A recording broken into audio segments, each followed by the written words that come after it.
Muy bien.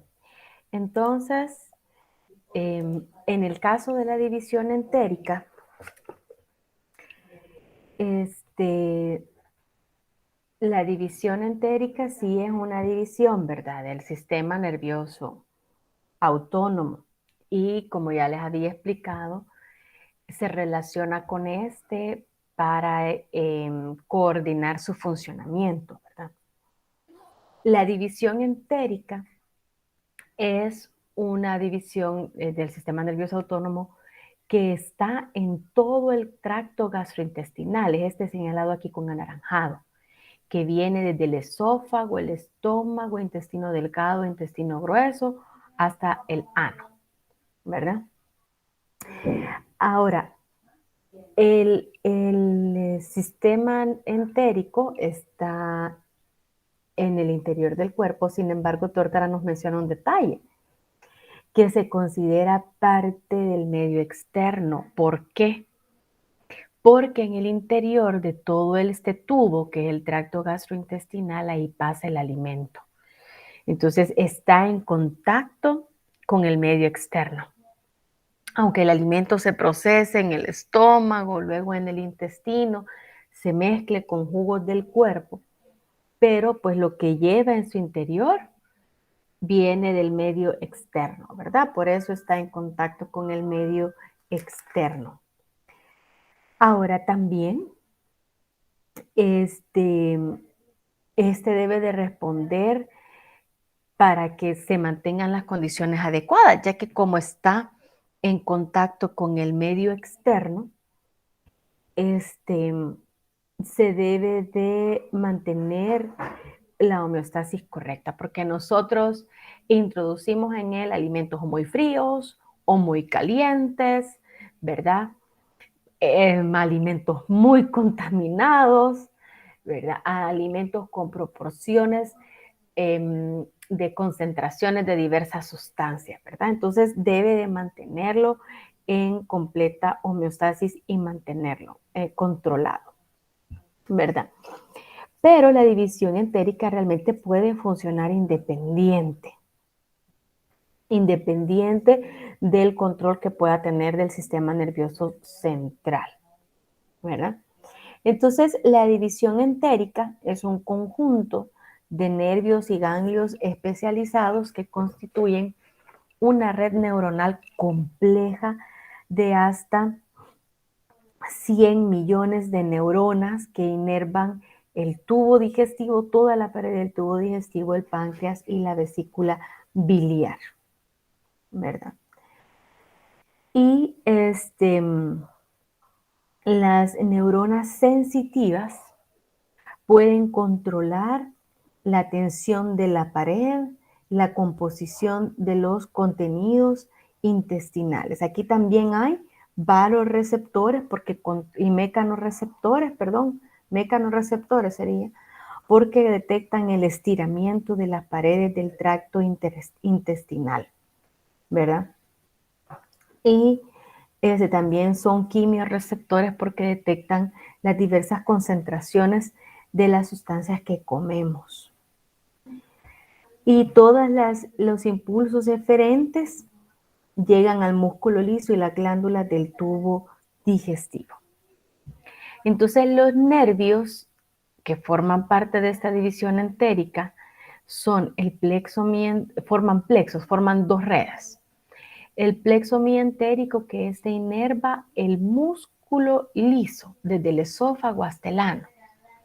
Y el plexo submucoso inerva la mucosa de la pared intestinal, que está entre la capa muscular y la capa mucosa. Entonces ustedes pueden ver acá, aquí tenemos el plexo mientérico, miren, el que está entre los nervios, y el plexo submucoso. Entonces son dos redes que va a lo largo de todo el tracto gastrointestinal, desde el esófago hasta el ano. Entonces aquí están las neuronas sensitivas y eferentes, ¿verdad? Dentro de estos plexos. Es decir, que ellas detectan los cambios de esta zona y ahí mismo se genera respuesta. Las neuronas integradoras pues están aquí en este mismo lugar, ¿verdad? Y así se controla la secreción de las glándulas y el movimiento del músculo, ¿verdad? Esto permite que el alimento se vaya transformando y se vaya moviendo a lo largo de todo el tracto digestivo. Pero lo vamos a ver en más detalle en el sistema digestivo, por eso no se ahonda más aquí. Ok, ahora, en el caso de los neurotransmisores y los receptores, ¿verdad? Porque ya vimos todas las características anatómicas estructurales, ahora veamos los neurotransmisores y por lo tanto los neuroreceptores. Dependiendo del neurotransmisor, las neuronas autónomas se clasifican en colinérgicas y adrenérgicas según el neurotransmisor que liberan. Entonces, las neuronas colinérgicas son todas las neuronas que liberan acetilcolina, colinérgico de colina, son las celestes. Las neuronas colinérgicas son todas las neuronas preganglionares de las dos divisiones. Aquí está, división simpática es la de arriba y división parasimpática es la de abajo, ¿verdad? Entonces, todas las neuronas preganglionares, tanto de la división simpática como la la parasimpática es la roja y la simpática es la azul. Entonces, todas las neuronas preganglionares, miren, son colinérgicas porque liberan acetilcolina. La preganglionar de la simpática son colinérgicas y las preganglionares de la parasimpática son colinérgicas. Ahora, todas las postganglionares simpáticas, pero que inervan las sudoríparas. Solo las postganglionares simpáticas que inervan las glándulas sudoríparas, que son estas, la que tenemos en el centro. Esta neurona postganglionar es colinérgica, pero solamente las neuronas postganglionares simpáticas que inervan la glándula sudorípara son colinérgicas. Y de ahí, todas las postganglionares parasimpáticas son colinérgicas. Por eso es que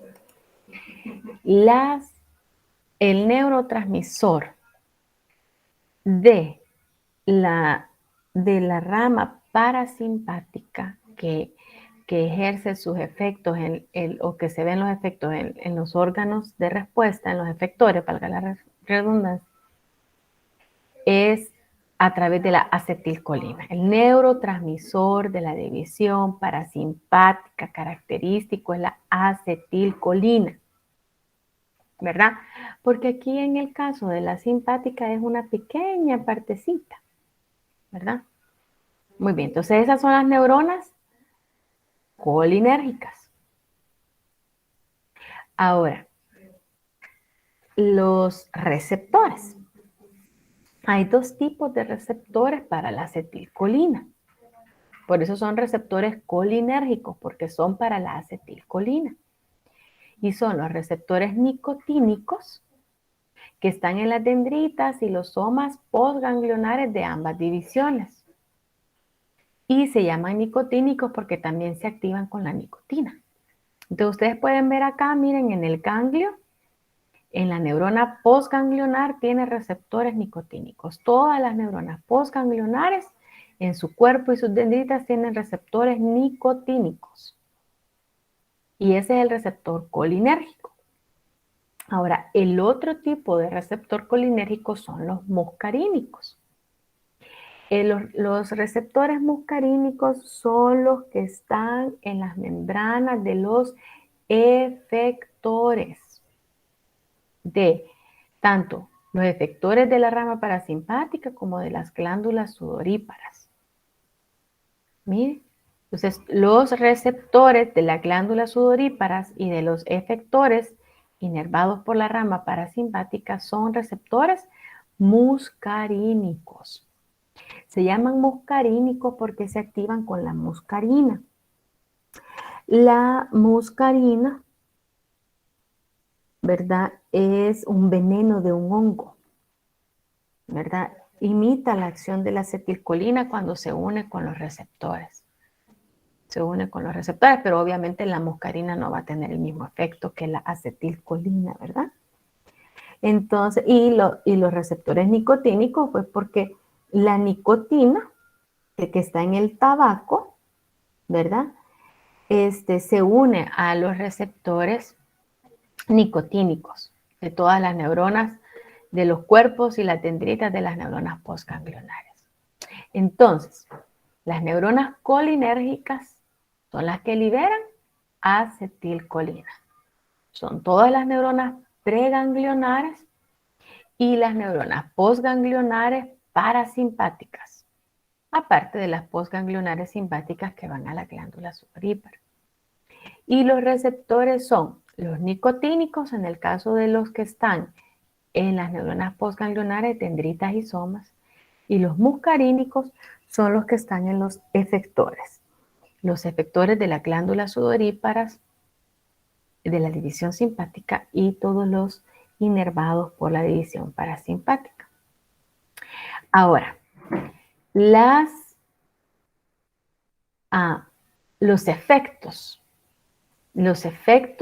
de acuerdo al receptor, ¿verdad? Entonces, el receptor, en el caso de los receptores colinérgicos, son porque ellos se van a unir son activados por la acetilcolina, ¿verdad?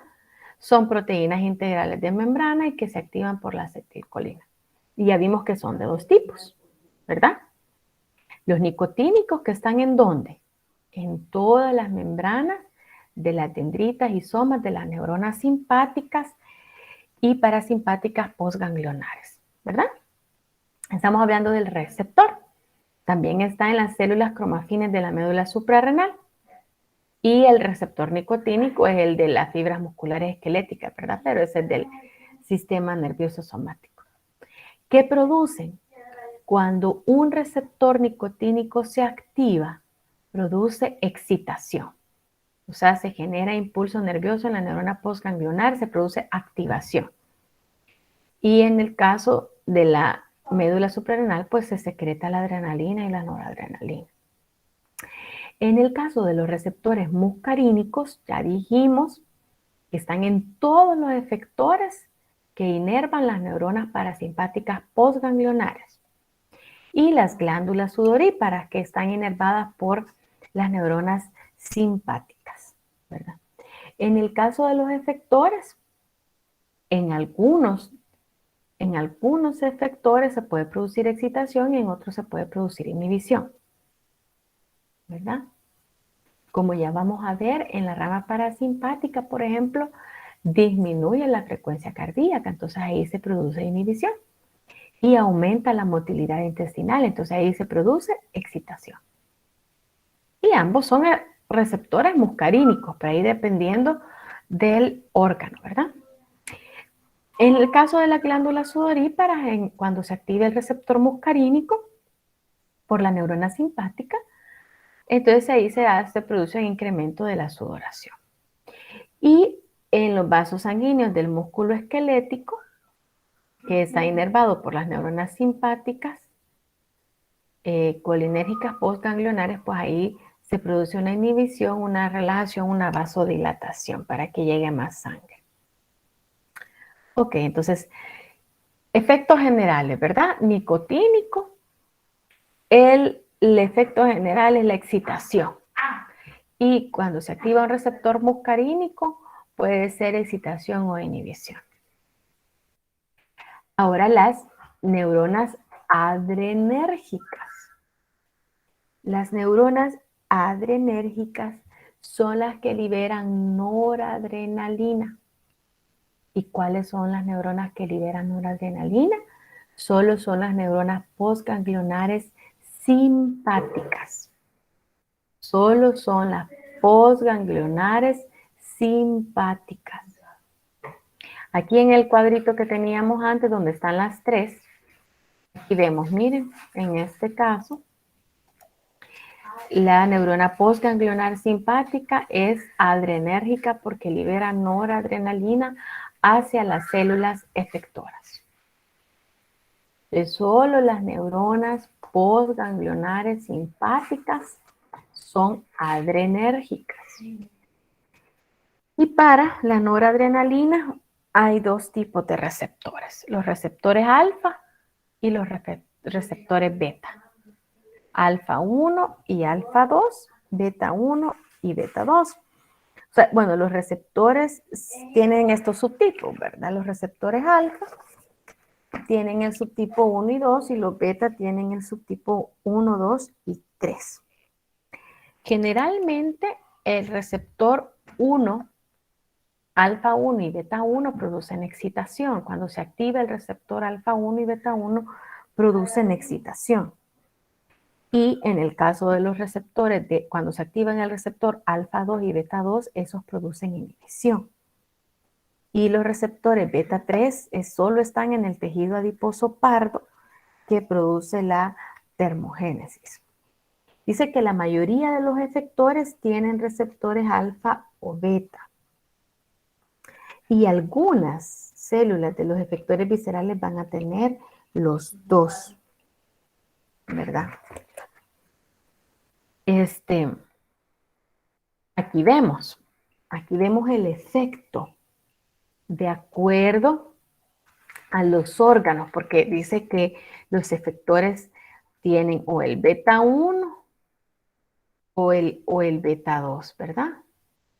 Entonces veamos en lo que más que todo nos llama la atención.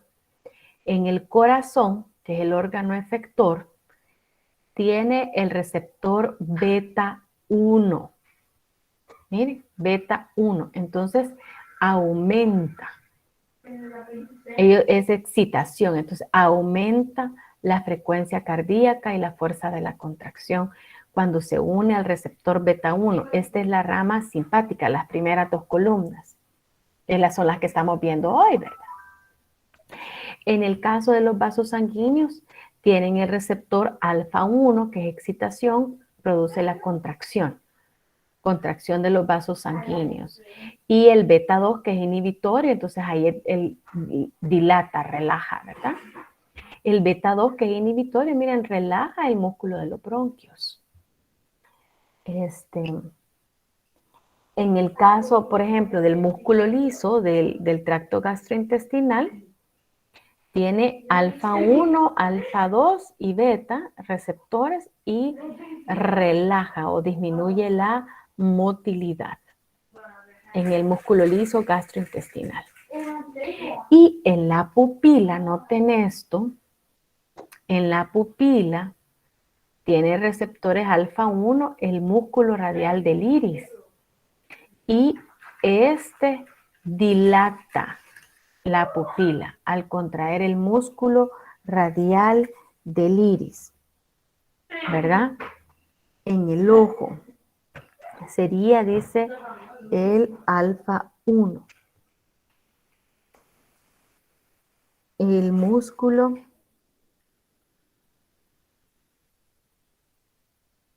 aquí, el alfa 1, el detalle es, jóvenes, porque lo vamos a usar en el laboratorio de fisiología, que el alfa 1 dilata la pupila al contraer el músculo radial del iris.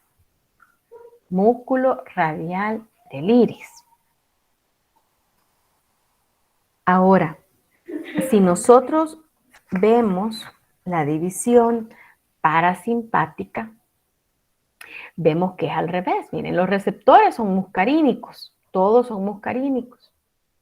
Entonces, en el caso del corazón, miren, al activarse el receptor muscarínico, disminuye la frecuencia y la contracción.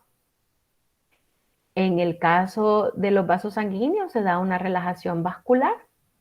En el caso del músculo liso, del tracto gastrointestinal, miren, lo contrae, aumenta la motilidad, relaja los esfínteres y aumenta las secreciones gastrointestinales. En el caso del ojo, el muscarínico contrae el músculo radial, el esfínter pupilar y el músculo ciliar. Contrae los dos. Entonces, la rama parasimpática contrae la pupila. La rama simpática dilata la pupila. La rama simpática aumenta la motilidad y la actividad gástrica. La rama simpática la relaja. La rama parasimpática disminuye la actividad cardíaca y relaja los vasos sanguíneos. Y la actividad simpática aumenta la actividad cardíaca y aumenta la contracción. Entonces, vean los efectos. Son opuestos. Opuestos. Muy bien. Ahora, esto de los receptores es un detalle que ustedes deben de recordar y de repasar para el laboratorio de fisiología, porque deben de comprender. Vale. Primero, ¿qué neurotransmisor es el que se libera? ¿Cuál es el receptor que se activa? Y el efecto en los órganos. Eso es para comprender la fisiología de cada una de las ramas del sistema nervioso autónomo. Ahora, antes de pasar en sí a las generalidades de esas ramas, bueno, el otro detalle que en el caso del agonista y el antagonista, ¿verdad? Que tiene que ver con los receptores, es que el agonista es una sustancia que se une al receptor y lo activa. Es decir, que son sustancias que no son los receptores, no es la acetilcolina ni la noradrenalina, pero que pueden tener efectos al unirse a los receptores. Entonces, por ejemplo, un agonista es que tiene la misma acción que el neurotransmisor o que lo activa. Por ejemplo, la fenilefrina es agonista en los alfa-1 y produce la vasoconstricción. Entonces sería agonista de la acetilcolina. Y un antagonista es alguien que actúa contrario, ¿verdad? Entonces es una sustancia que se uniría al receptor y la bloquea. Por ejemplo, la atropina bloquea los receptores muscarínicos de la pupila y la dilatan. Entonces es un antagonista del acetilcolina, en este caso, en el receptor muscarínico, ¿verdad? Ok, entonces solo quiero que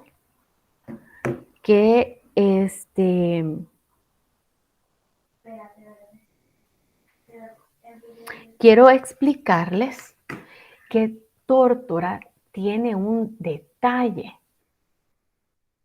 Antes de entrar ya a la última parte, que son los efectos, Tórtora tiene un detalle que se ha equivocado en esa tablita. Entonces, quiero hacer la aclaración. Aquí ya tienen Tórtora, ¿verdad? Entonces, fíjense que aquí ven ustedes en estos dos, en el músculo esfínter de la pupila y el músculo dilatador de la pupila, ¿verdad? Vean ustedes, la primera columna es la estimulación simpática, la segunda columna es la estimulación parasimpática, ¿verdad? Entonces, de acuerdo a lo que hemos visto, en la estimulación simpática se contrae la pupila y en la estimulación parasimpática se dilata la pupila, ¿verdad? Entonces, aquí, en el músculo esfínter de la pupila, dice que la rama simpática dilata la pupila, ¿verdad? Y no es así. Aquí se contrae la pupila. Y en el músculo dilatador es el que actúa dilatando la pupila, no contrayendo la pupila, ¿verdad? Entonces, aquí lo que sucede es que estos están al revés, ¿verdad? Esta contracción y se da la dilatación pupilar, esto debe de estar aquí. Y esto debe de estar aquí. Es de intercambiarlos. O sea, el músculo esfínter de la pupila, al contraer, se produce la constricción pupilar, que es lo que hemos visto en la diapositiva. En este esfínter de la pupila o radial del iris. Permítanme, perdón. No.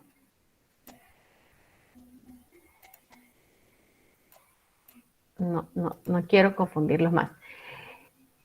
Aquí en este caso,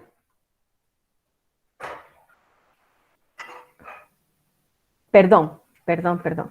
En el músculo esfínter de la pupila, la que contrae debería de estar aquí, en la división parasimpática, produciendo la división, la dilatación. Y en el dilatador de la pupila, esta contracción debe de estar acá, dilatando la pupila. Vaya, veamos. ¿Cómo sabemos que aquí Tórtora se ha equivocado? Porque aquí, cuando dice, mire, en el alfa 1, dice que inerva el músculo esfínter de la pupila del ojo y que produce una dilatación de la pupila. Eso es lo que hemos visto. En la división simpática, ¿verdad? Porque son adrenérgicas, porque ellos reciben la noradrenalina, ¿verdad? Entonces el receptor alfa 1 cuando se activa, está en el músculo esfínter de la pupila y entonces produce una excitación y produce una dilatación de la pupila, ¿verdad? Es el alfa 1, ¿verdad? Ahora, en el muscarínico,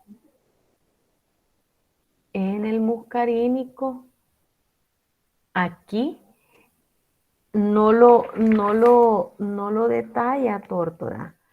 Ahí en el muscarínico cuando inerva el músculo del ojo, ¿verdad?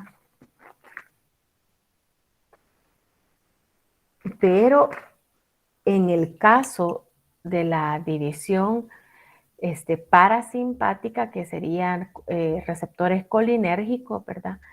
Ellos se encargan de disminuir el diámetro de la pupila, ¿verdad? Entonces, por eso, jóvenes, que va en este caso, esta sección de acá, el músculo esfínter de la pupila y el dilatador, esto está equivocado en Tórtora. Por eso lo mejor será que se guíen por lo que tiene la presentación, ¿verdad? Que en el caso del ojo, la división simpática dilata la pupila y la parasimpática contrae la pupila. Y cada una actúa sobre un músculo, ¿verdad? Eso lo vamos a ver un poquito más en detalle en el laboratorio. Ok. ¿Está claro, jóvenes? ¿La aclaración que hice o quedó? Sí, yo sí entendí. Ok, perfecto. Va, entonces ahora solo vamos a terminar con el último punto, que es sobre los efectos o la fisiología de ambas divisiones, ¿verdad? Va, primero, que es importante que ustedes conozcan que es el tono autónomo. El tono autónomo es la relación entre la actividad o el balance entre la actividad, tanto de la división simpática como de la parasimpática. Y es que deben estar en balance porque no debemos pasar ni solo gobernados por la simpática ni solo por la parasimpática. Porque si estamos solo gobernados por la simpática, nos va a acabar todas nuestras energías, todas las reservas energéticas. Y y no vamos a llegar a un momento en que no va a haber de dónde se saca. Y la parasimpática no podemos pasar solo guardando y guardando energía porque hay momentos en los que necesitamos liberarla con rapidez, ¿verdad? Entonces, por eso debe de haber un balance. ¿Quién se encarga de decir, ¿verdad? ¿Cuál rama es la que debe de actuar más o cuál debe aumentar, cuál debe de disminuir? Lo hace el hipotálamo, ¿verdad? El hipotálamo activa el tono simpático, o sea que él activa la rama simpática y desactiva la parasimpática y así viceversa. Ya vimos que el hipotálamo controla todo el medio interno, él puede ver las concentraciones de oxígeno y CO2, la temperatura, la osmolaridad, entonces él sabe qué necesita el cuerpo. Él sabe si necesita actuar rápidamente o si necesita guardar reposo. Entonces él activa y desactiva cada uno de las ramas. Ahora, ¿cuáles son las respuestas de la división simpática? Acuérdense que la división simpática es la que actúa cuando hay estrés o actividad física. Así se favorece la producción de ATP, se reduce el almacenamiento de la energía porque la idea es sacarla en ese momento, ¿verdad? ¿Cuáles son las situaciones de estrés o actividad física? Puede ser situaciones emergencia, ejercicio, excitación. Esas son situaciones en las que se activa el sistema simpático. Emergencia, ejercicio, excitación. Emociones como la ira, la vergüenza, el miedo, también lo estimulan. ¿De qué sucede cuando estamos en esas situaciones? Bueno, primero que se dilata la pupila. Ya dijimos, nuestro cerebro necesita estar alerta, necesita tener una mayor cantidad de luz, ¿verdad? Ahora, hay aumento de la frecuencia cardíaca y la fuerza de la contracción. Por eso se acelera el corazón, nuestro corazón late más rápido y más fuerte. Por eso, después de la corrida, sentimos que el corazón se nos sale del pecho porque nuestro corazón se activó. Se dilatan las vías aéreas.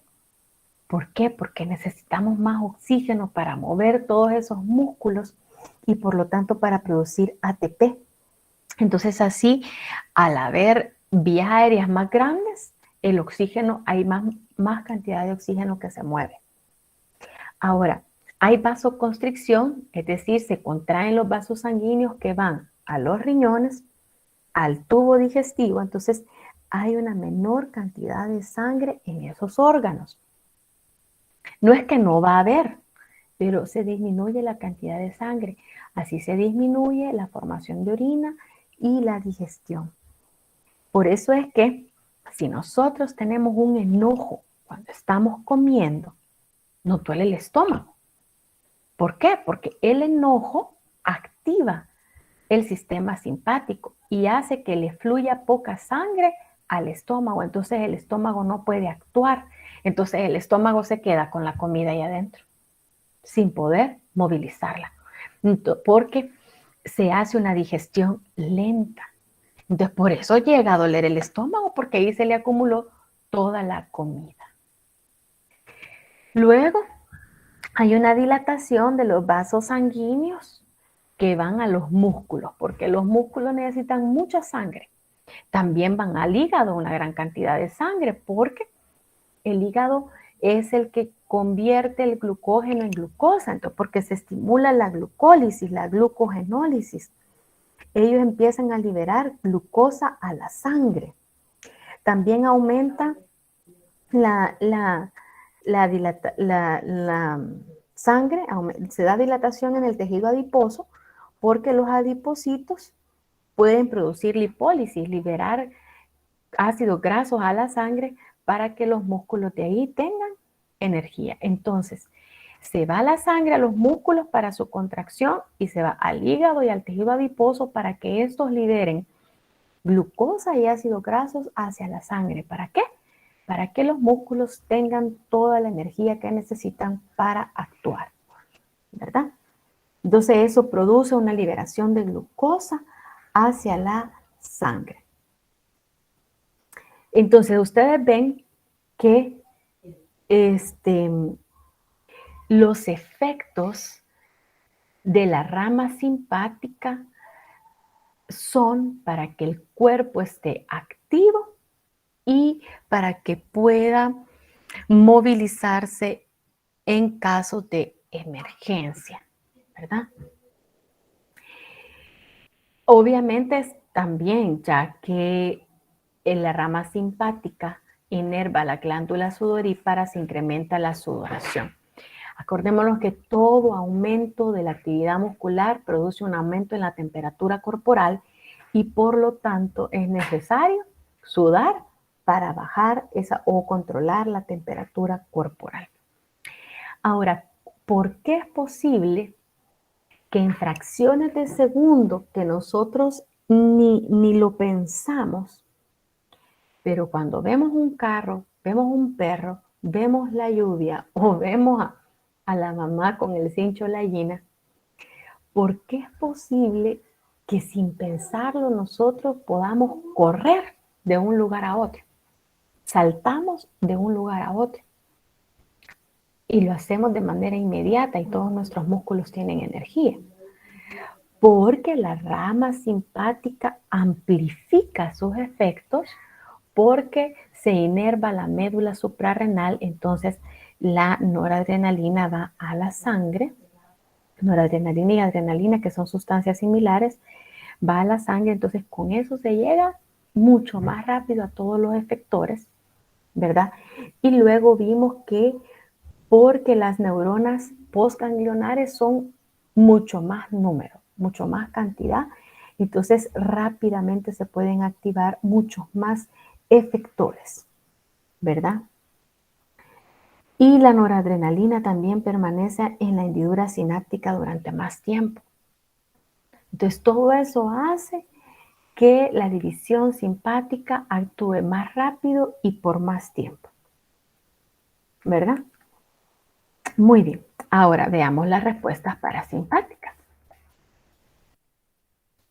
Las respuestas parasimpáticas son las respuestas que tienen que ver con el descanso, el reposo y la digestión. Y su función es conservar y restituir la energía. Y sus respuestas tienen que ver con este acrónimo, que es SLOD. ¿Qué significa? Secreción de saliva, porque cuando vamos a comer, cuando nos imaginamos la comida, cuando sentimos el aroma, empezamos a secretar saliva. Por eso la gente dice, se me hace agua la boca, porque es lo que se necesita para empezar la digestión de los alimentos cuando vamos a comer. Luego el lagrimeo, produce el lagrimeo. El orinar también produce el orinar. Digerir la comida, la digestión y la defecación. Entonces, el sistema parasimpático se encarga de todo esto, ¿verdad? Y lo hace disminuyendo la frecuencia cardíaca, disminuyendo el diámetro de las vías aéreas y produciendo la broncoconstricción y disminuyendo el diámetro pupilar. O sea, disminuye todo esto porque es necesario que el cuerpo entre en un reposo, en un descanso, ¿verdad? Y aumenta la actividad digestiva, ¿verdad? Entonces, esto es totalmente lo opuesto a la división simpática, ¿verdad? Sí, la parasimpática se encarga de activar el tracto gastrointestinal para generar la digestión, hace que el estómago y el intestino se mueva para digerir todo el alimento, ¿verdad? Y pues hace que el cuerpo entre en una relajación y al relajar los esfínteres pues ayuda a la acción de orinar y defecar, ¿verdad? Entonces, por eso es necesario que después de comer le demos un tiempo a la actividad digestiva a que realice esa acción, ¿verdad? No irnos a bañar después de una comida. Cuando vamos a la playa comemos carne, marisco, y esos alimentos son difíciles de digerir. Entonces, el parasimpático hace que nuestro cuerpo se relaje Pero si después de comer nos vamos al mar, nuestro cuerpo va a estar embotado porque el sistema parasimpático lo tiene relajado, entonces va a ser más difícil que podamos reaccionar para cuando nos lleve la ola. Por eso es prudente esperar a que el cuerpo haga la digestión para poder entrar al mar o a la piscina. No por gusto se ponen todas esas normas. Muy bien. Ahora, ¿cómo es un reflejo autónomo? Igual que los reflejos somáticos, el reflejo autónomo controla el medio interno, o el sistema nervioso autónomo, perdón, controla el nervio interno a través de reflejos autónomos. Y así se produce cambios en la tensión arterial, la digestión, la defecación o la micción, ¿verdad? Entonces está el receptor, que son interoreceptores, que ya dijimos que pueden detectar cambios en la composición, por ejemplo, del contenido del estómago, o detectan estiramientos, por ejemplo, de la vejiga.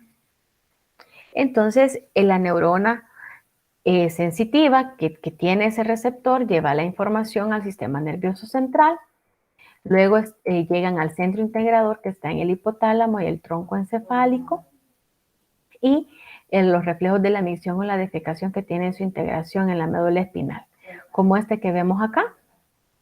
Viene la neurona sensitiva, llega a una sección de la médula, ahí está el centro integrador, y luego va la respuesta, que es a través de las neuronas motoras autónomas, que son 2 neuronas que van a comunicar con el efector. Entonces así, por ejemplo, se detecta el estiramiento de la pared de la vejiga por el aumento en la concentración de orina. Llega a la médula espinal y de ahí va a la neurona efectora hacia el músculo detrusor, que es el que se contrae para que la orina salga, ¿verdad? Pero esto se va a poder liberar hasta el momento en que nosotros abramos el esfínter muscular externo, ¿verdad? Cuando ya estamos en el baño. Muy bien, y los efectores van a ser músculo liso, como el de la vejiga, músculo cardíaco en el corazón o las glándulas. En el estómago, por ejemplo, se detecta el cambio, por ejemplo, se detecta la cafeína del café cuando desayunamos, se detecta cambio en el pH del estómago. Entonces, la respuesta va hacia el músculo liso del estómago y la glándula del estómago, a secretar más jugo gástrico y a movilizar el estómago para que el alimento que llega como una masa se convierta en líquido, ¿verdad? Que lo vamos a ver en la digestión, cuando veamos, perdón, el sistema digestivo. Muy bien. ¿Cómo estamos, jóvenes, con la guía 14? ¿Alguna duda? No, todo bien. Ok. Muy bien. Son las 10:05. Vamos a... No sé si quieren que continuemos de una sola vez con el laboratorio Sí. o damos un pequeño receso. De una sola, Lick. Una vez. De Ok. una De sola. una, Lick. Vaya, muy bien. Ok, Jorge Carlos, ya le puse aquí en el listado y ya está por aquí. Licenciada, Y dígame, solo ¿me déjenme puede, cargar el atlas de anatomía. Dígame. ¿me puede permitir unos momentos que me surgió un inconveniente y me urge salir? Bueno, está bien, no hay problema. No hay Vaya, problema. gracias. Yo igual les voy a compartir el video. Paula Serrano. Link, yo tampoco me pude conectar porque no tenía energía, así que entré hace poco. Ah, sí, me dijo una compañera de que usted no tenía energía. Bueno, usted sabe ahí que puede ver los videos, ¿verdad? Muy bien. Creo que ahorita solo estoy esperando que me cargue el atlas para que podamos ver.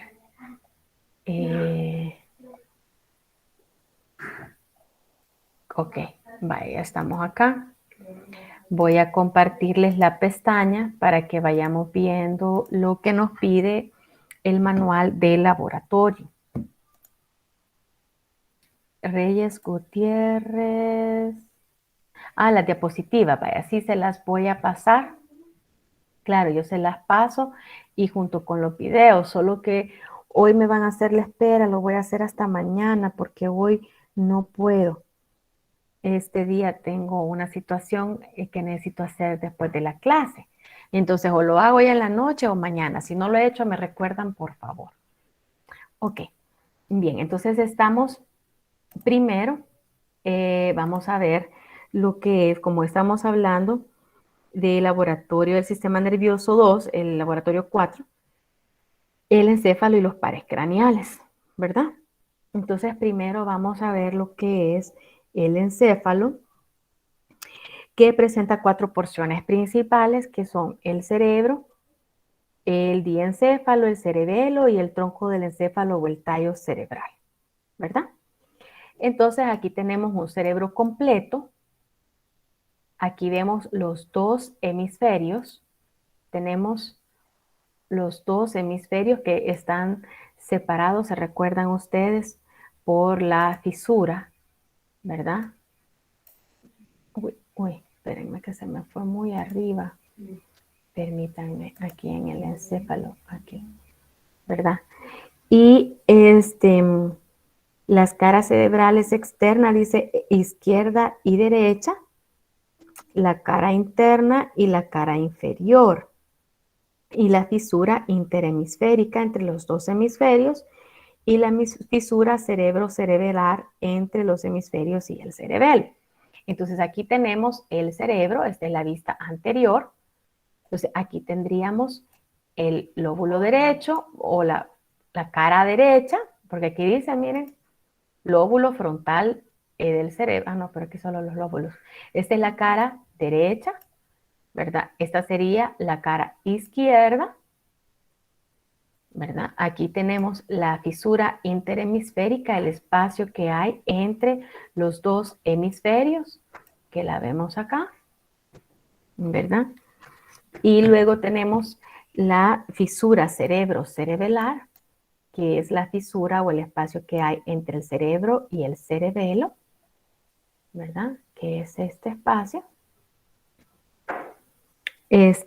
Tenemos la cara interna, pero aquí sería, que veamos, esta sería la cara interna del hemisferio derecho y esta es la cara externa, ¿verdad? Entonces, esta es la cara interna del cerebro. Y luego dice la cara inferior. Aquí podemos ver la cara inferior, ¿verdad? Del cerebro.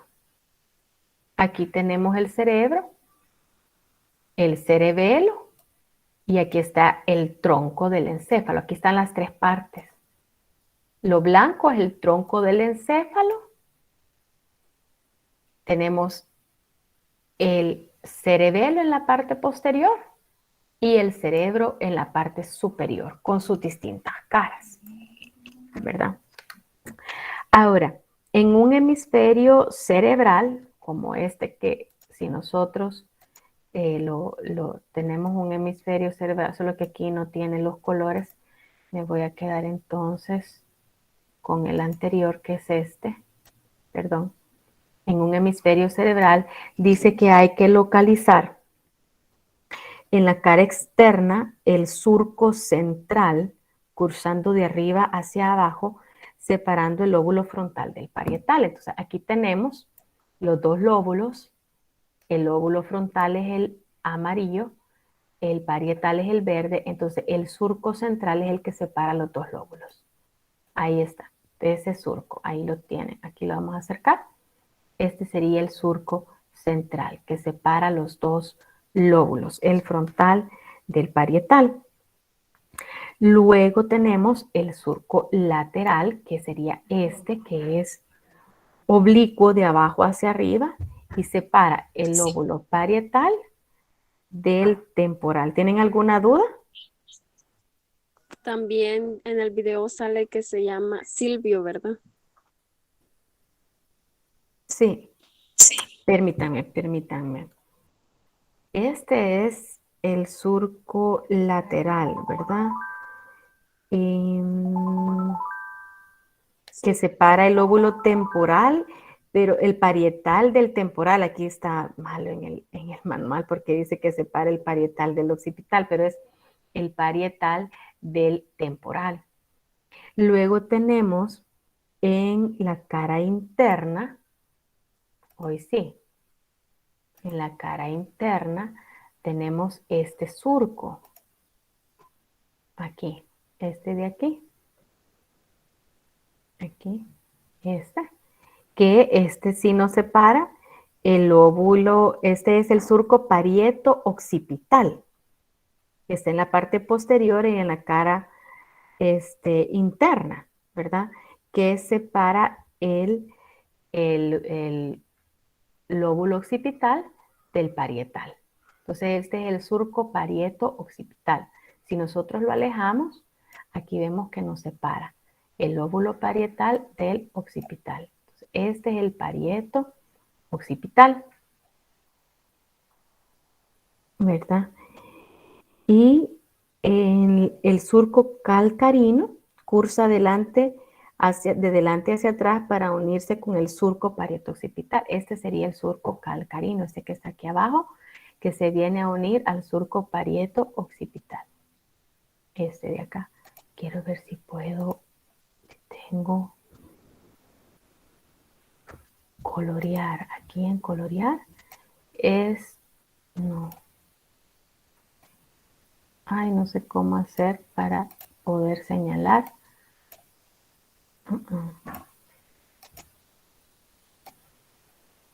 No, no entiendo cómo sería colorear. Perdonen que cambió este atlas, pero aquí tenemos, ahí entiendo.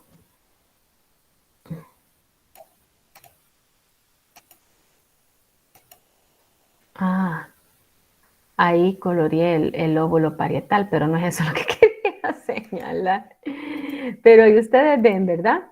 Aquí, este es el occipital, luego tenemos aquí, este es el parietal, entonces aquí está el surco parieto occipital y el surco calcarino es el que tenemos aquí abajo. Aquí lo vemos más clarito, aquí abajo. Surco calcarino, surco parieto occipital. Luego aquí en la cara externa tenemos el surco central y aquí tendríamos el surco lateral, ¿verdad? El que nos divide el temporal del parietal. Esos son los surcos, ¿verdad? Ahora vamos a los giros. A los giros. Vaya, recuerden que los giros son las partes curvas, ¿verdad? Solo que aquí lástima que no me colorea solo el giro. Pero aquí tenemos primero en la cara externa del hemisferio, delante del surco central está el giro precentral. No, quizás coloreémoslo este sí de morado. Aquí. Entonces, este es el giro precentral y este es el giro postcentral, ¿verdad? Acuérdense que es lo que está abultado, ¿verdad? El giro. Y en la cara interna tenemos el cuerpo calloso, ¿verdad? Tenemos el cuerpo calloso y rodeándolo a él tenemos el giro del cíngulo, que sería este. Entonces el cuerpo calloso es el rosado y el giro del cíngulo es este anaranjado, ¿verdad? Eso es lo que podemos observar en la cara interna, el giro del cíngulo y el cuerpo calloso. Y en la cara externa, el giro precentral y el giro postcentral, adelante y atrás del surco central, ¿verdad? Y ahora los lóbulos. tenemos aquí el lóbulo frontal, que es pues el que es anterior superior, el lóbulo parietal, que es este verdecito, que está en la parte superior. Luego tenemos en la parte posterior el lóbulo occipital y en la parte lateral e inferior el temporal. ¿Verdad? Esos son los lóbulos. Entonces, del surco central hacia adelante es el lóbulo frontal. Del surco central hacia atrás es el lóbulo parietal. Del surco parieto occipital hacia la parte inferior es el lóbulo occipital y del surco lateral hacia abajo es el lóbulo temporal. ¿Verdad? Muy bien. Ahora veamos una imagen de la estructura interna del cerebro. Aquí vemos esta imagen. Entonces, aquí, en este corte frontal, frontal, ahí vemos todo esto que es como naranjadito es la sustancia gris. Y lo rosadito es la sustancia blanca. Ven ustedes cómo se intercalan, ¿verdad? La sustancia gris con la sustancia blanca. Y estas porciones que aquí se ven en grises son los ventrículos, ¿verdad? Son los ventrículos. Entonces vamos a ver cada una de estas partes. Ahora, de la sustancia blanca, de la más interna, a la más externa, ¿verdad? Tenemos acá. Esta es la cápsula interna. Ok, si coloreamos acá, esta que señalé es la cápsula interna, ¿verdad? Luego,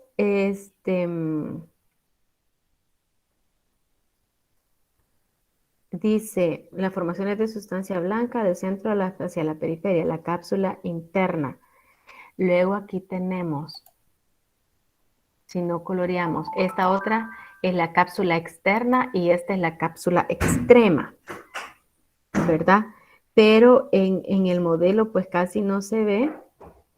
Pues ahí vamos, sí la va describiendo, pero en el modelito que tenemos en el manual pues es un poquito más difícil de ver, pero ya lo vamos a ubicar también en el manual. Entonces la sustancia blanca es cápsula interna, que es esta rosada. La cápsula externa, que es esa roja. Y en el caso de la cápsula extrema, que es esa verde. Esas son las de sustancia blanca, esas tres, ¿verdad? Ahora dice que en el centro tenemos en la parte central los ventrículos laterales, que son estos, y que los podemos también colorear, los ventrículos laterales, por ejemplo, con azul. Este es un ventrículo lateral y este es el otro ventrículo lateral. Y están separados por el septum pellucidum, que sería este. No, aquí no lo tiene. El fornix, no. Cuerpo caído. No, aquí este es septum pellucidum, pero aquí no le pone el nombre en este atlas. Entonces esos son los ventrículos laterales, ¿verdad? Ahora, de adentro hacia afuera, la sustancia gris la vamos a ver en este otro lado. De adentro hacia afuera. Aquí se ve un poco diferente porque aquí está el tálamo. En el corte que tenemos en el laboratorio, ahí no se ve el tálamo, pero sí se ven todos los demás núcleos. Vale, primero, el núcleo caudado, que es este, ¿verdad? El núcleo caudado dice que es el que forma la pared lateral de los ventrículos. Ese es el núcleo caudado, este que está en amarillo. Luego tenemos aquí el globo pálido, que es lateral a la cápsula interna. Entonces, el globo pálido, vaya, la cápsula interna dijimos que es la rosada. Entonces, el globo pálido lo vamos a señalar aquí con este azul. Este es el globo pálido. Globo pálido. Ese es el globo pálido, este celestito que señalamos acá. Es el globo pálido. Luego, lateral a él, lateral a la cápsula interna, está el putamen. Perdón, el globo pálido es lateral a la cápsula interna. Tenemos la cápsula interna, lateral a él está el globo pálido. Ahora, medial a la cápsula externa está el putamen. Este que vamos a colorear ahorita, este de rojo intenso es el putamen, ¿verdad? Y este medial a la cápsula externa. Y luego tenemos el cuerpo amigdalino.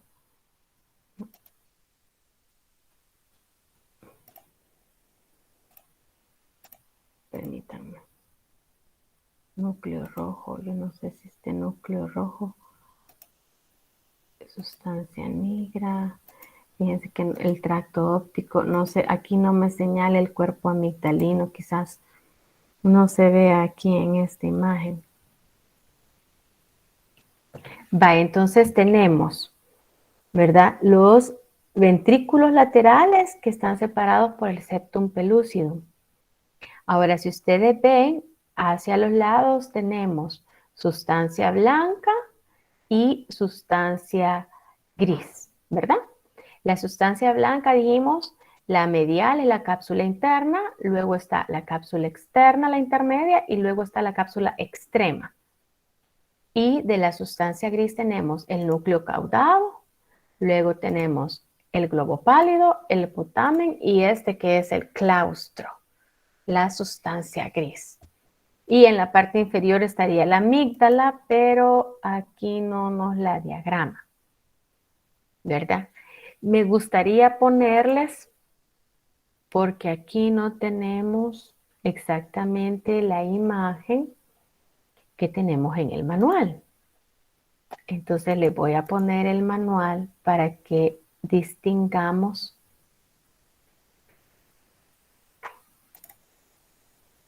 esa imagen de acuerdo a cómo sale en el manual. Permítanme,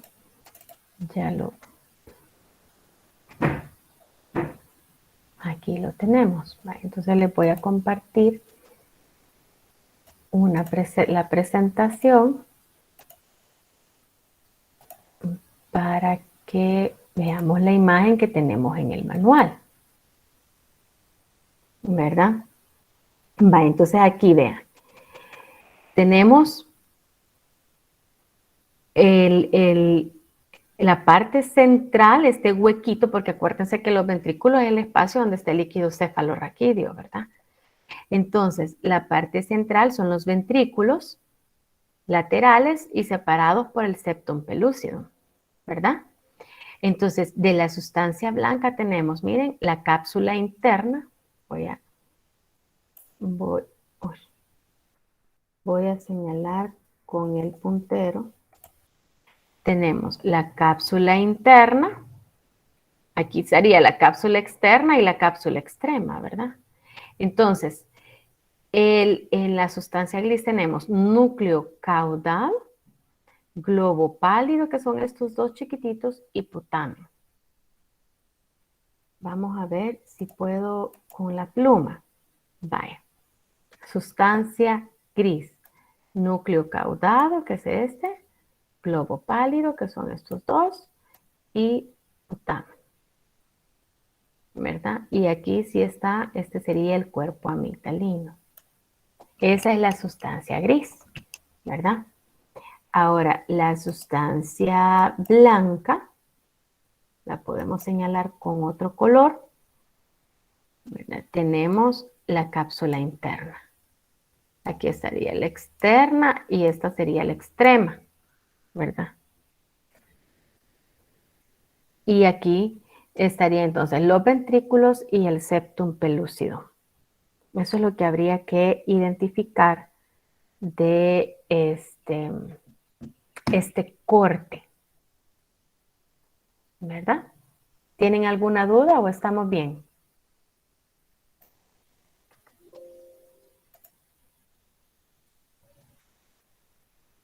Aquí quizás veamos también el cerebelo, que es la siguiente parte del laboratorio, que ahí se deben de reconocer los hemisferios cerebelosos izquierdo y derecho, ¿verdad? Entonces, como esta es la vista superior, este es un hemisferio, el izquierdo, porque esta es la parte anterior y esta es la posterior, ¿verdad? Y este sería el hemisferio derecho. Luego tenemos acá esta parte central, vamos a borrar a esta parte central que es la dermis superior, porque esta es la vista superior, ¿verdad? Y esta que vemos acá de este otro tono gris, esta es la dermis inferior, ¿verdad? Y luego debemos, dice, reconocer los pedúnculos. Los pedúnculos es la zona donde se contacta el cerebelo con el tronco, como ustedes ven acá, ¿verdad? Entonces aquí tenemos, en esta área de aquí, tenemos los pedúnculos cerebelosos.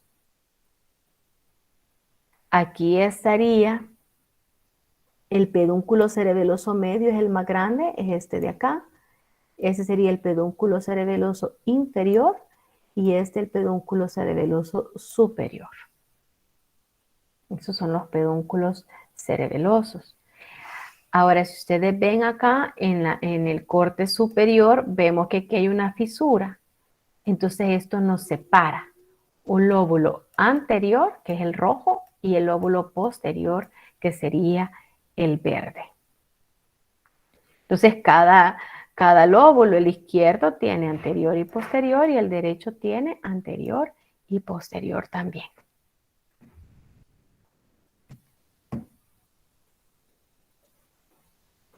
Ahora podemos ver el tronco del encéfalo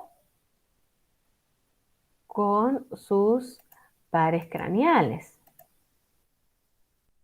¿verdad? Aquí tenemos el tronco del encéfalo. Aunque me gusta más, realmente me gusta más el atlas, así que quizá voy a dejar de compartir este y voy a compartir el atlas.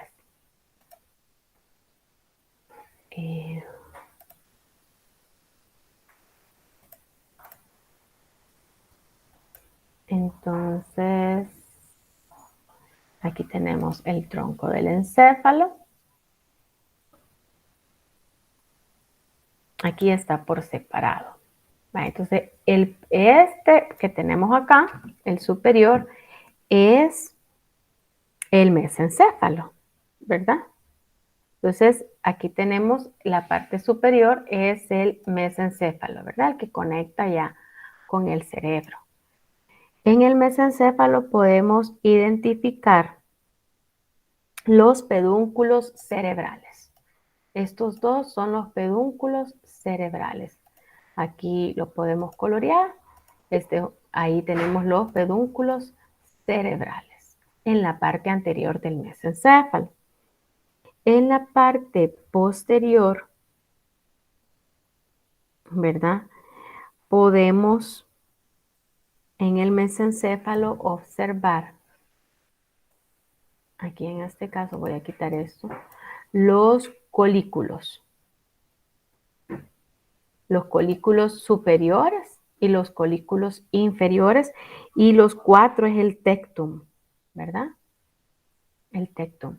Y si ustedes ven arriba de él, aquí en esta porción de arriba, en este huequito tenemos el tercer ventrículo. el tercer ventrículo. Y este sería el tectum.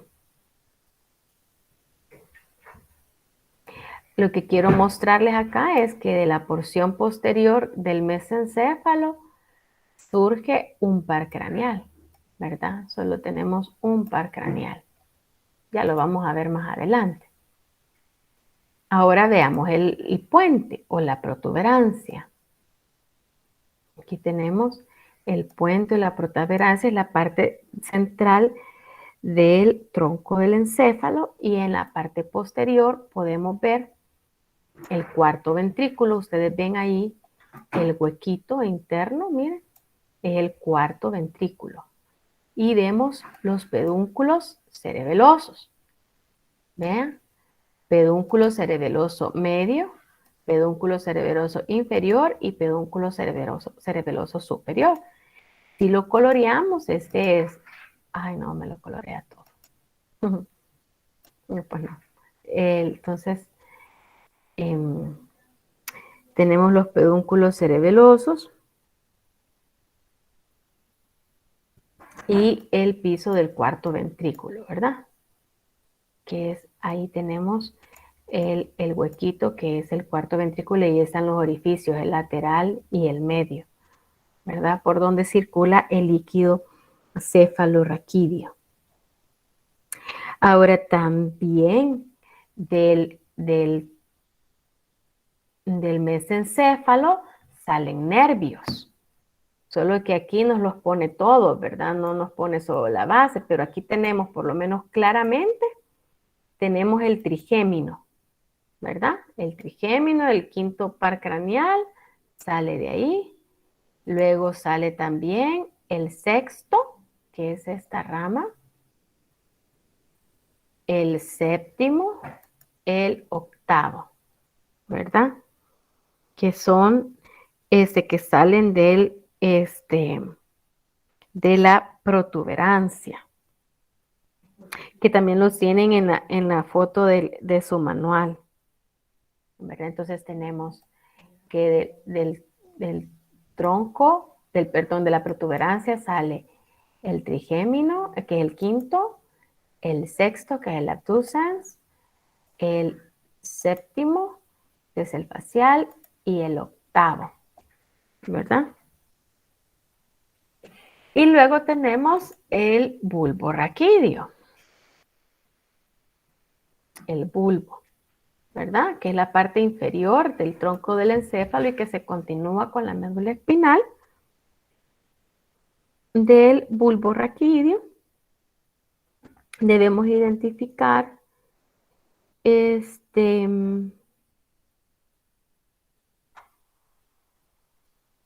cual, no, bulbo raquídeo, siempre la parte posterior, un poquito del cuarto ventrículo, ¿verdad? Luego en la parte anterior tenemos las pirámides, que son estas, las olivas, que es esta protuberancia lateral, son las olivas, y en la parte central la decusación de las pirámides. Las dos pirámides, ¿verdad? Son como las dos piernitas, y la decusación de las pirámides. Es lo que habría que identificarla. Luego, ¿qué pares craneales pasan a través o surgen del bulbo? Aquí estamos hablando del noveno par craneal, el vago, que es el décimo, el accesorio, que es el onceavo, y el duodécimo, que es el hipogloso. Ustedes vean, aquí vienen, ¿ves?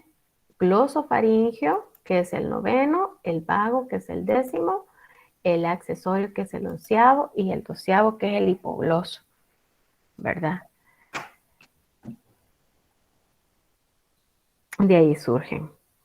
Ahora, para ver cada nervio y el foramen que lo atraviesa, cada nervio craneal y el foramen que lo atraviesa, entonces vamos a ver acá. Vaya, primero, aquí en la vista general, aquí sí tenemos solo las raíces, miren.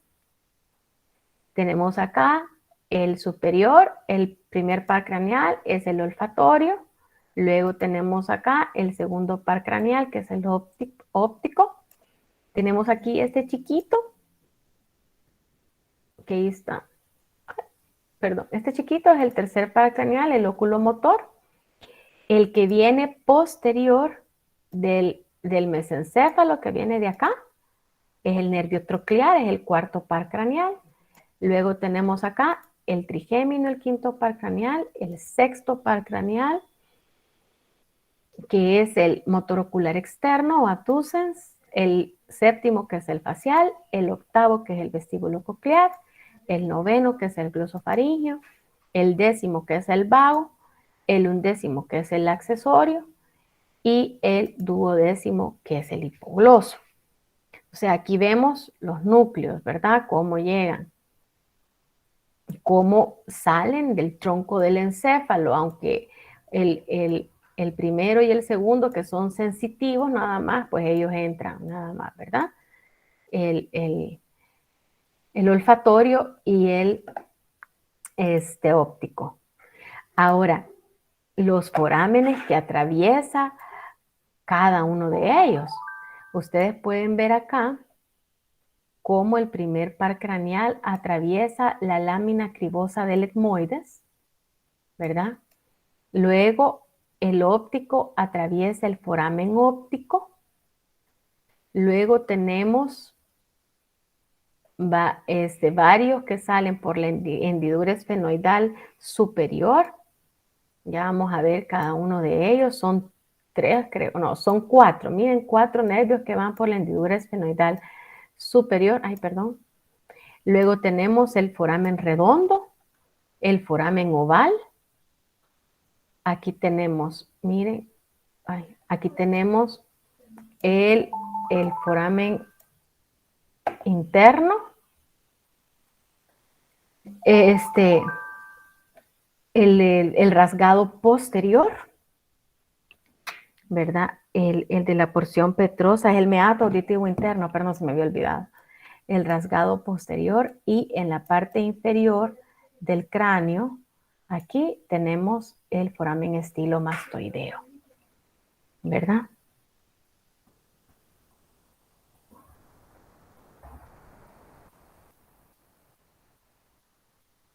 Muy bien, entonces veamos cada uno de ellos. Esto es en términos generales. Si quieren que repita algo, yo con gusto lo hago, ¿verdad? Pero vamos a ver uno por uno.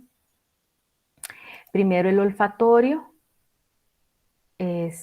Aquí, veámoslo aquí. Vaya, vemos que el foramen que atraviesa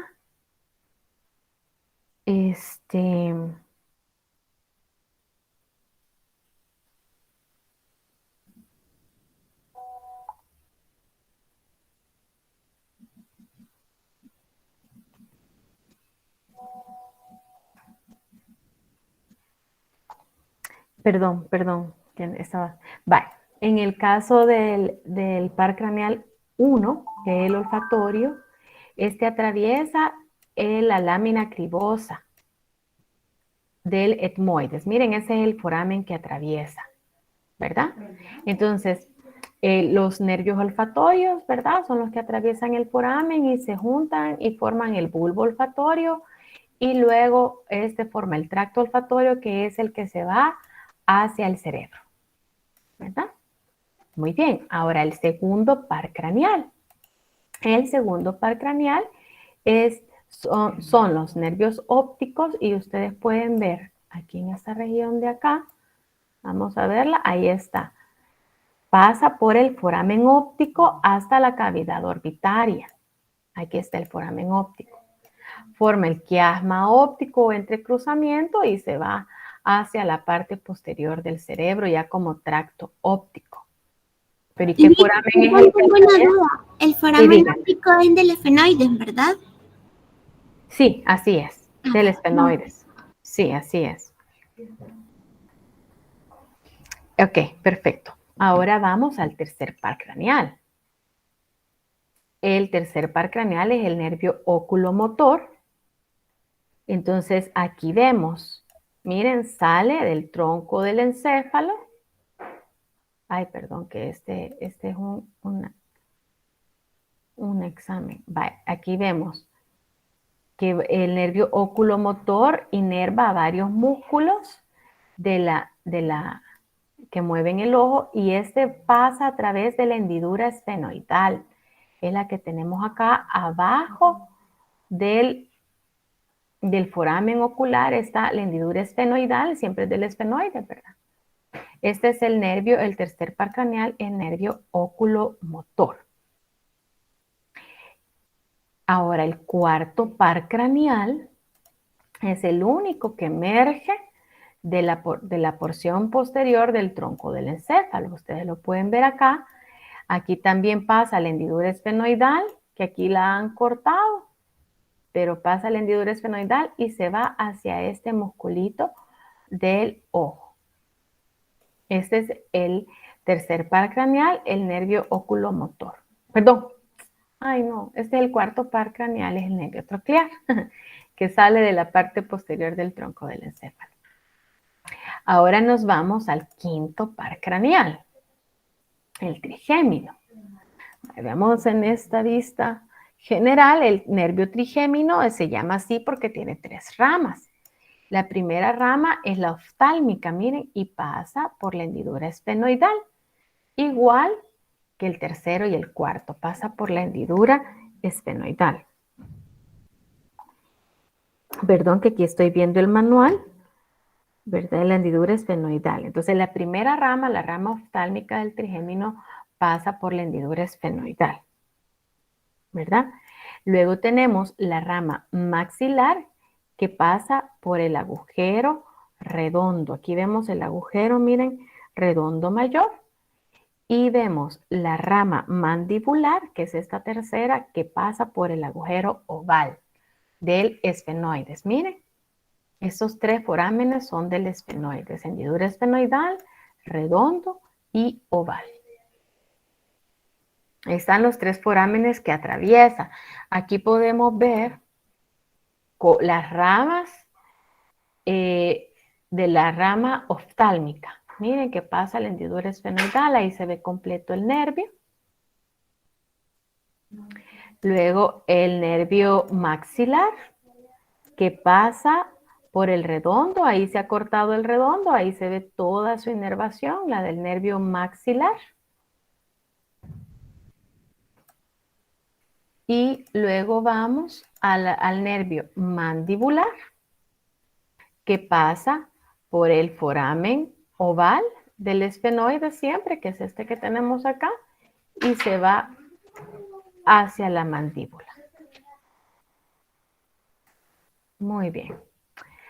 Ahora, ese es el trigémino, el quinto par craneal. Ahora vamos al motor ocular externo, que es el sexto par craneal, que también va al ojo, ¿verdad? Entonces, el que sale, miren, del centro de la protuberancia, pasa por la hendidura esfenoidal y llega hasta el músculo recto lateral.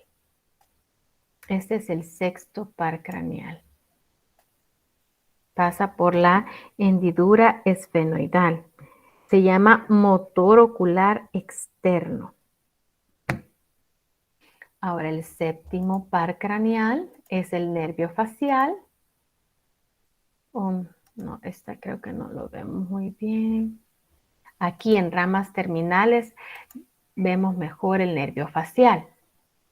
Vean cómo el nervio facial, miren, este nervio facial, acuérdense que sale del puente, entra, miren, en el meato auditivo interno y sale por el foramen externo cleidomastoideo. Vean, sale por el foramen externo cleidomastoideo entre la apófisis mastoides y la estiloides y se va a inervar todos los músculos de la cara.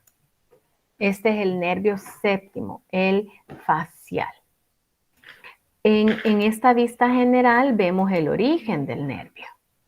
Vean, se origina aquí en el tronco, ya es en el bulbo, perdón. Entra, ustedes pueden ver, entra al meato auditivo interno y sale, aquí ven ustedes la sombra de la apófisis mastoide y la estiloide, sale por el foramen estilomastoideo. Entonces, por eso dice que el foramen que atraviesa es el agujero estilomastoideo, en el caso del facial, ¿verdad? Y desde ahí, aquí podemos ver también cómo sale por el foramen estilomastoideo. Miren. ¿Verdad? Muy bien. Ahora vamos al nervio troclear, que es el octavo par craneal, es meramente sensitivo, ¿verdad? Se origina en el vestíbulo y la tróclea, pasa por el meato auditivo interno y llega hasta el bulbo. Aquí podemos ver el foramen. Ahí está, el meato auditivo interno, para llegar al bulbo. Vestíbulo troclear, el octavo par craneal. Luego tenemos el noveno, que es el glosofaringeo. Este glosofaringeo se va por el rasgado, por el foramen rasgado posterior, que ahí lo tenemos, el rasgado posterior o el yugular. Es el noveno par craneal, ¿verdad? Y así llega hasta los músculos de la lengua, ¿vean? Muy bien. Ahora vamos al nervio vago, que como ya lo dijimos, ¿verdad? Es el que tiene el trayecto más largo. Aquí no se ve exactamente el foramen, pero es el mismo del anterior, el rasgado posterior, y vean cómo inerva todos los órganos del tórax y del abdomen, ¿verdad? El nervio vago. No tenemos ninguna imagen, pero sale por el mismo foramen el rasgado posterior. Aquí está el 11º par craneal, que es el nervio accesorio. Aquí está este foramen, ahí está el rasgado posterior junto con el vago, pero este es el nervio espinal o accesorio, que sale también por el rasgado posterior. Ustedes pueden ver acá, miren cómo hay una raíz que sale de la médula espinal y la raíz que sale del tronco, y ambas se unen para salir por el rasgado posterior. Por eso es accesorio, ¿verdad? Y luego tenemos el nervio, el 12º par craneal, que es el hipogloso, ¿verdad? Y que este pasa por el canal del hipogloso. Aquí tenemos el occipital, el hueso occipital, solo que quiero buscar el lado. Aquí estaría el canal del hipogloso, abajo de los cóndilos, solo que es que no se ve muy bien. Ahí estaría, ¿verdad? El canal del hipogloso abajo de los cóndilos. Vemos siempre cómo viene una porción del tronco. Vean cómo este nervio, aquí ve, miren, tiene una raíz en una porción del tronco. Dios santo, lo voy a hacer más para atrás quizás. Aquí está, una raíz en la porción del tronco del encéfalo. Aquí pasa por el canal del hipogloso. Este es el canal del hipogloso. Y se une también con unas raíces de la médula, ¿verdad? Para llegar a esos músculos de la lengua, ¿verdad? Que por eso es hipogloso. Entonces ustedes ven cómo estos nervios en general, ¿verdad? Cómo van saliendo de forma caudal de arriba hacia abajo por el cráneo. Vean, lámina cribosa, conducto óptico, hendidura esfenoidal, foramen redondo, foramen oval, meato auditivo interno, el rasgado posterior, y aquí está abajito el canal del hipogloso. Miren, rasgado posterior o yugular, y ahí está el canal del hipogloso. Entonces, ven ustedes cómo van saliendo en sentido caudal de arriba hacia abajo. Muy bien, jóvenes, ¿tienen alguna duda?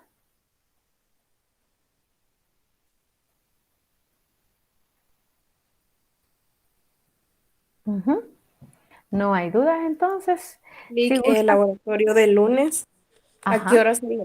Solo sería así como siempre, de 5 Discusión. preguntas. Sí, el laboratorio de lunes son 5 preguntas.